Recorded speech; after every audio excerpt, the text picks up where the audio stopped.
Alright, so after about 2 weeks, we're back with more Claude code updates, and I'm going to go through most of the features that were released about an hour ago, of which there are quite a few. Anyways, this video is sponsored by myself and my Claude Code Masterclass.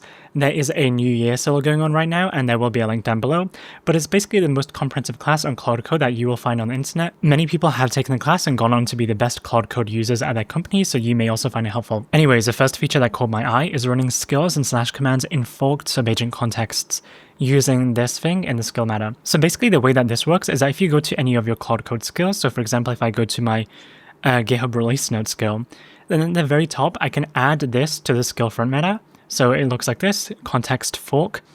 And when I then run that skill, it will then run that skill within a subagent. So let's make sure Claude Code is updated to correct version, Claude update. Can you run the GitHub release notes generator skill from 2.16.1 till now? And then Claude Code will ask me if it can use the skill, so press yes. And now you can see the skill is running within a separate context window because the amount of tokens that it's using is not going up in the main session. And now that it is done, you can see the token count only increased slightly compared to before, where if it was running in the main session, then it would basically like use a lot of tokens because this skill is looking through a lot of files within the commit history. So anyways, for any of the skills of yours that can end up eating a lot of context in the main session, if you add this to the very top, context fork, then it will run within a separate context window like a subagent does. Now, one advantage is that if you make this change, previously if you made a change to a skill or made a new skill, you'd have to restart Claude Code, but now you don't have to because it's like automatically monitoring any changes that are happening. Now, this should also work with specifying the model in the skill from matter, where if you don't have a model specified, then it uses the model of the main session.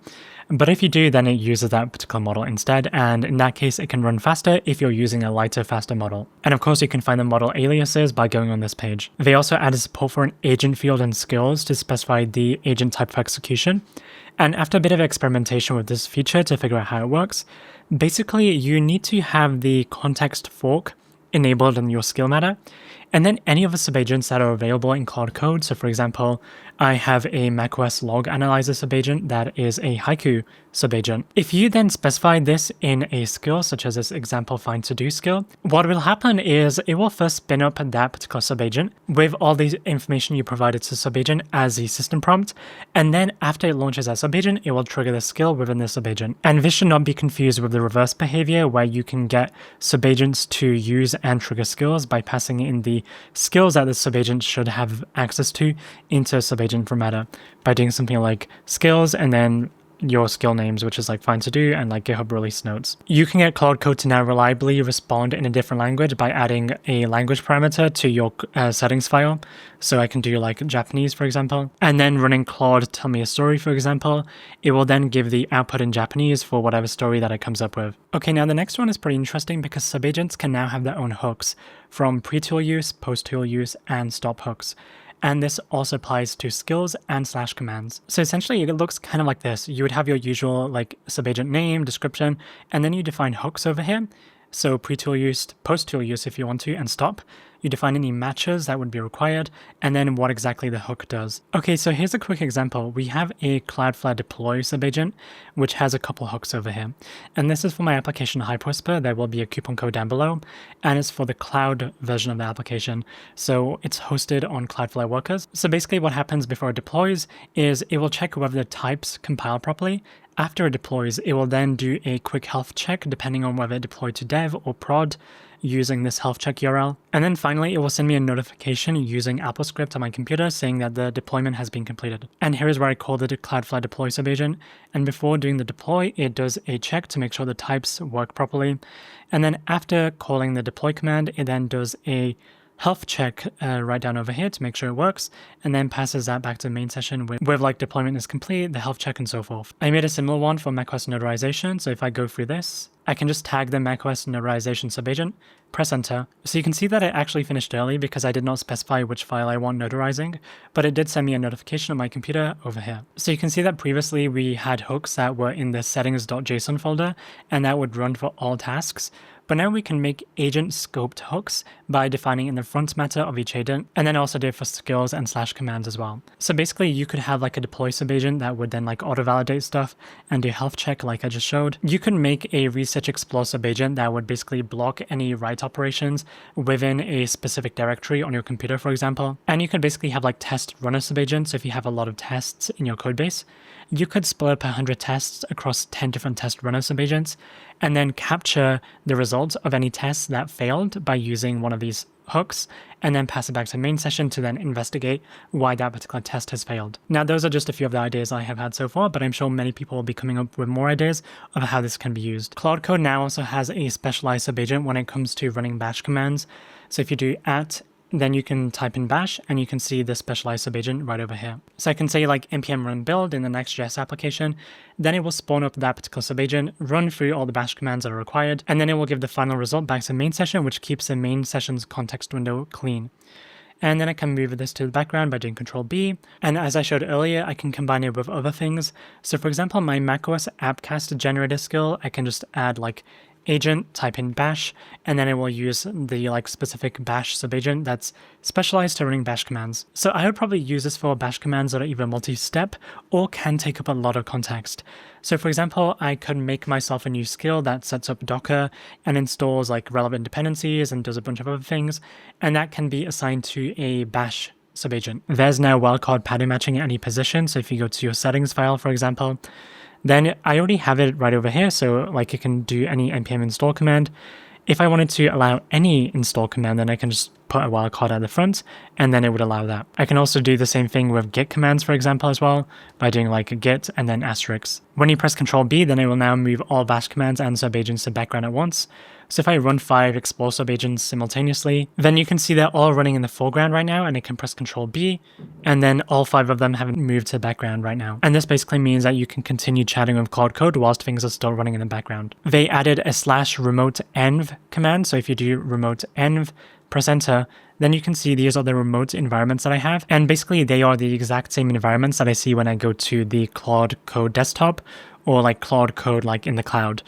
And I can make a new one over here, put in like the environment variables and so forth, and then it should appear in this list. So if I change this to like default, for example, and then move a command to background by doing ampersand, then I'm typing in the prompt, for example, like, and that will then go off to the cloud to that remote version. Instead of deleting unused subagents, you can disable them by adding this to your deny list in your settings.json file.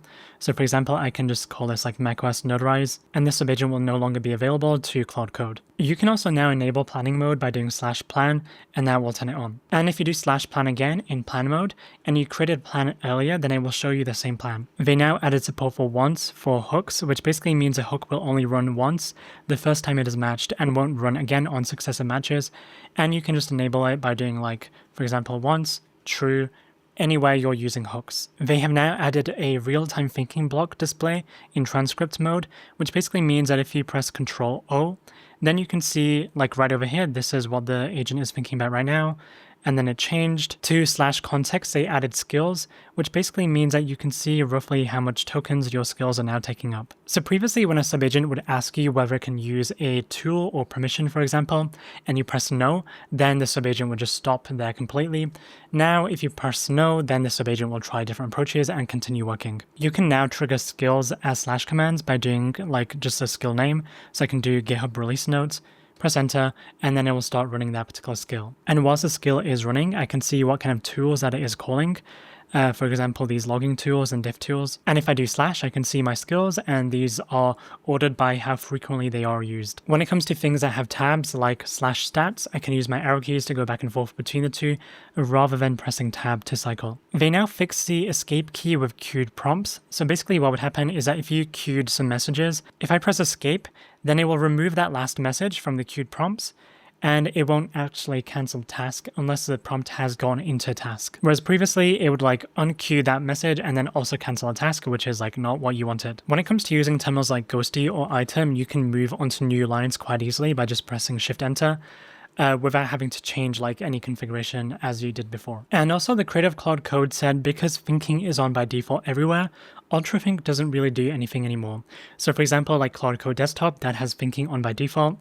And then he says that Ultrathink can only be useful if you have thinking turned off by default. because then if you put it in that prompt, it will turn on thinking just for like solving that particular problem. Anyways, I'll now be updating my Claude Code masterclass with a lot of information that I briefly mentioned, but in more detail. So if you want to do get better at using Claude Code, then do check that out. There will be a link down below with a coupon code. And something else I have been thinking about recently is the fact that Anthropic will most likely end up introducing something this year that will account or like make Claude Code agent orchestration easier.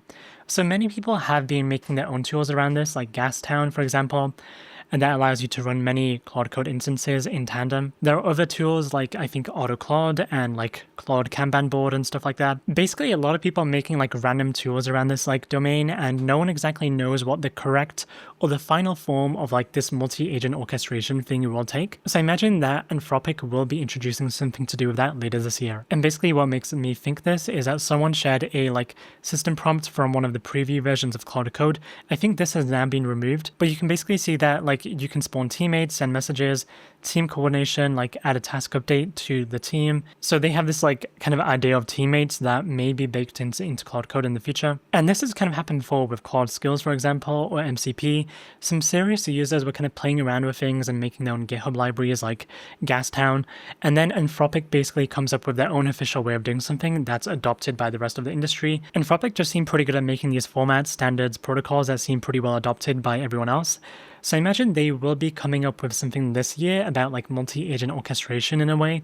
And whatever they do come up with, I imagine will end up being the default for many like coding CLI tools, and it will probably be available in Claude Code before any other CLI tool. Anyways, I do kind of share my thoughts on this kind of stuff in my AI newsletter that will be linked down below if you are interested.